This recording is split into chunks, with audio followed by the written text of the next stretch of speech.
Okay, for today's warm-up, I'm giving you a couple of these pages here. I'm going to have you practice doing these problems as many times as you can. And then when you're done, I'm going to have you count them up and put that number at the top of your paper with a circle around it. Thank you very much. So here we go. Those first two, you're seeing if these triangles are right triangles. The other ones, you're solving for the unknown length. So those first two up here, I'm going to plug these numbers into the Pythagorean theorem to prove if this is a right triangle or not. I'm going to make sure that the lengths on either side of the right angle, these will go together. So I'm going to make sure that 3 and that root 11 go together in the Pythagorean theorem, which is a squared plus b squared equals c squared. Make sure that you know when you plug in a whole number into this formula and you square it, that's 9. 3 times 3 is 9. But when you plug in a length that has that square root symbol already over it, these will cancel and just give you 11. These will cancel and just give you 20. You will not multiply 11 times 11. So here we go to do my proof. 3 times 3 is 9. Root 11 squared is 11. Root 20 squared is 20. When I add that up, I get a true statement. 20 equals 20. So that proves that's a right triangle. My next one, the two legs are on either side of the right angle. That's 6 and that 8. I'm going to see if that's equal to 11 squared. These are all whole numbers, so I'm multiplying 6 times 6, 8 times 8. 11 times 11 is a perfect square we think you should memorize. That gives me a false statement, so I could yank that square out of there. This is not a right triangle. Alright, next problem. You're solving for an unknown. The two sides on either side of the right angle, these always go together. The formula, I could write it with the hypotenuse on the right side, or I could flip it around and have the hypotenuse I'm solving for on the left. But either way, I put the two legs in. 3 times 3 is 9. 4 times 4 is 16. To show the work, I'm going to square root both sides, which cancels away the second power and just leaves me plain x. And then the number times itself, that gives me 25, is 5. Technically, this is plus minus 5, but we don't use negative lengths, so we use only positive 5. Next problem.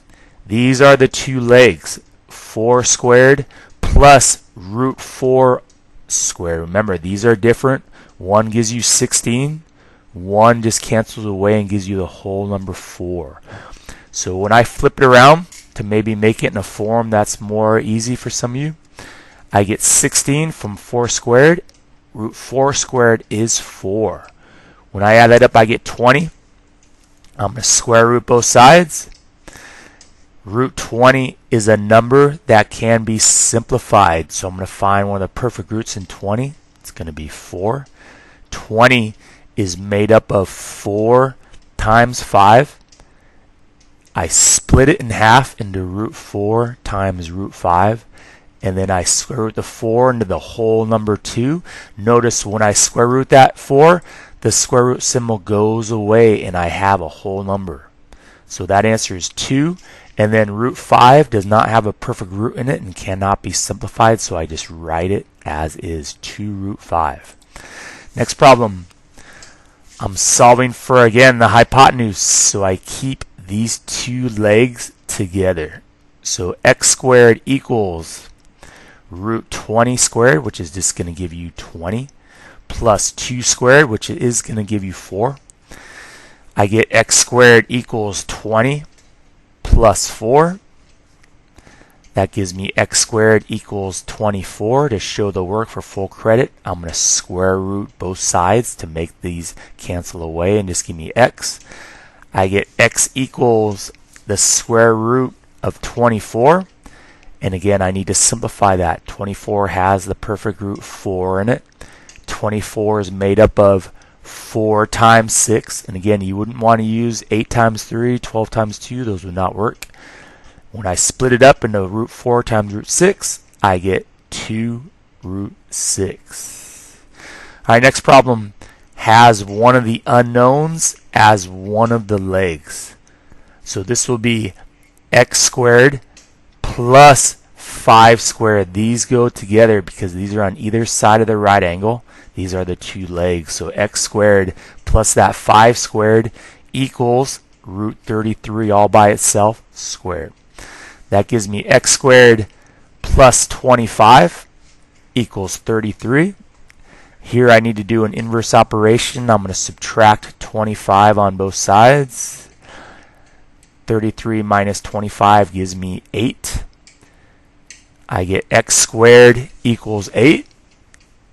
Square root both sides. 8 again has a perfect root in it, which is 4. And that would break up into 4 times 2. So I split it in half into root 4 times root 2. The root 4 becomes a whole number 2, and I bring down the root 2 next to it, and that is the answer. So again, I'd like you to keep going. Do these problems as many times as you can. You're building those repetitions, and then I'm going to have you add them up and tell me how many you did. So good luck. Keep going.